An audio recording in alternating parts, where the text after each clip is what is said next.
What would you do if someone carved a path through your sanctuary, claiming it as their own? On the windswept plains of Montana, where the sky stretches endless and the land holds secrets older than time, I learned the cost of defending what's mine.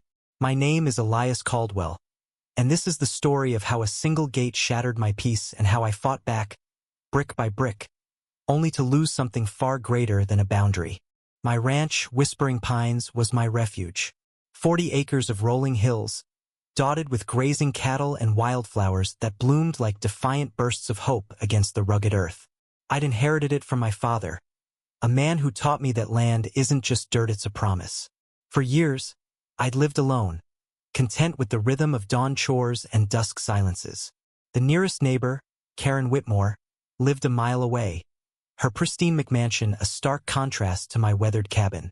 Karen was the kind of woman who wore her entitlement like a crown, her smile sharp enough to cut glass. We'd never spoken much beyond curt nods at the general store, but I knew her type, always wanting more, never satisfied. It started with the flowers. Karen began showing up at my fence line, her designer boots sinking into the mud, claiming the wild Karen flowers' delicate white petals with a blush of pink were hers to pick. "They're on my side of the property line," she'd said, her voice syrupy but edged with steel. I let it go. They were just flowers, after all. But then came the gate. One morning, I woke to the sound of hammering. Stumbling out in my work boots, I found Karen's hired crew tearing down a section of my barbed wire fence. In its place, they were installing a gleaming metal gate, wide enough for a car to pass through. My stomach churned. "What the hell is this?" I demanded, storming over. Karen stood there, clipboard in hand, her blonde hair pulled back tight. "Oh, Elias, don't be dramatic. This is for access. My guests need a shortcut to the highway, and your land's in the way." "My land?" I repeated, my voice low.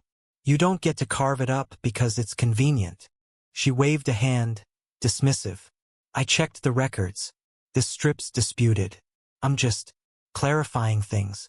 "Disputed?" My father's deed was ironclad, etched in my memory as clearly as his handwriting. But Karen had money, lawyers, and a knack for bending reality to her will. I could have fought her in court, but that would take months, years, even. Meanwhile, her gate stood like a taunt, a violation of everything I held dear. I wasn't going to let her win. That night, under a moonless sky, I made a decision. I called in a favor from my old friend Javier, a mason with hands as steady as the mountains. By midnight, we were hauling bricks and mortar to the fence line, working in silence save for the clink of tools.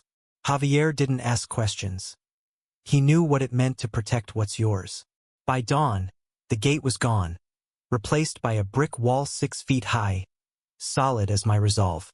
I stood back, hands caked with dust, and felt a surge of triumph. Let Karen try to cross that.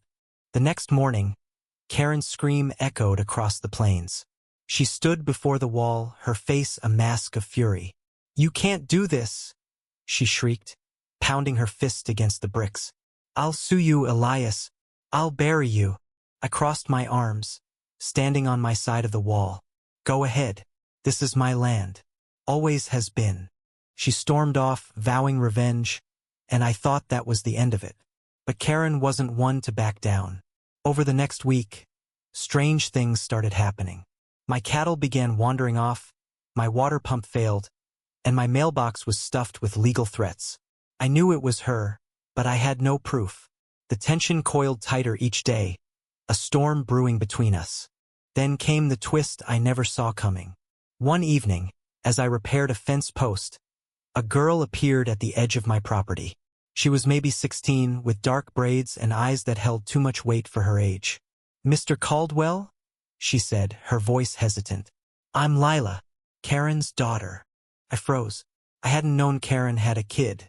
Lila looked nothing like her, quiet, unpolished, her clothes worn but clean. "What do you want?" I asked, wary. She glanced at the brick wall, then back at me. "I'm sorry about the gate, Mom." She gets ideas. "But I need to tell you something." Her voice dropped to a whisper. "She's planning to burn your barn tonight." My blood ran cold. "Why are you telling me this?" Lila's eyes glistened. Because I know what it's like to lose something you love. She took my horse when I was 10, sold it to pay for her upgrades. I don't want her to take your home, too. I didn't know what to say. This girl, a stranger, was risking everything to warn me. I wanted to ask more, but she was already backing away, disappearing into the dusk. I spent the night patrolling my property, shotgun in hand, but no fire came. Maybe Lila's warning had scared Karen off. Or maybe it was a lie, a ploy to unnerve me. Either way, it changed things. Karen wasn't just a bully, she was dangerous. The next day, I went to confront her. Her McMansion loomed like a fortress of its own, all glass and sharp angles. When she opened the door, her smile was venomous. "Come to apologize?" she asked. "Stay off my land," I said, my voice steady. "And stay away from my barn." Her eyes narrowed, but she didn't flinch. "You're paranoid, Elias. Nobody's touching your precious ranch." I left, but the unease lingered. Lila's warning gnawed at me, and I couldn't shake the feeling that Karen was biding her time. I started sleeping in the barn, my dog Rusty at my side, his ears pricked for any sound. Days turned into weeks, and the tension became a living thing, wrapping around my heart like barbed wire. Then, one night, it happened. I woke to the smell of smoke. Flames licked the barn's walls, devouring the dry wood with terrifying speed.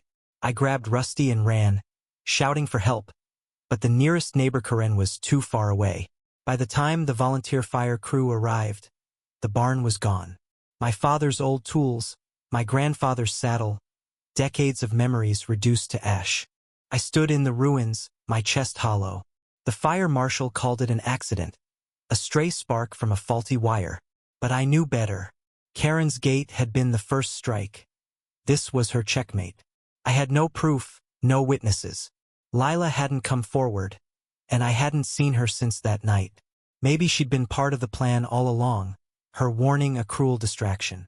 I could have rebuilt, could have fought, but the fight was gone from me. The ranch, once my sanctuary, felt like a graveyard.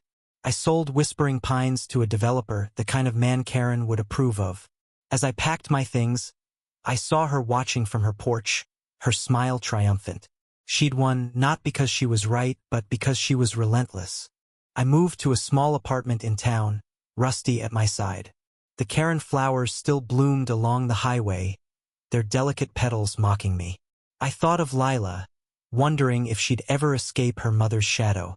I thought of my father, who'd trusted me to keep the land safe. I built a wall to protect my home, but walls can't stop someone like Karen. They can't stop greed, or spite, or the slow erosion of everything you love. In the end, I learned that some battles aren't won with bricks or deeds. They're won by walking away, carrying the weight of what you've lost, and finding a way to keep going. But God, it hurts.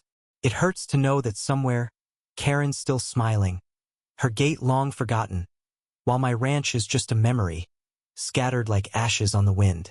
Nd.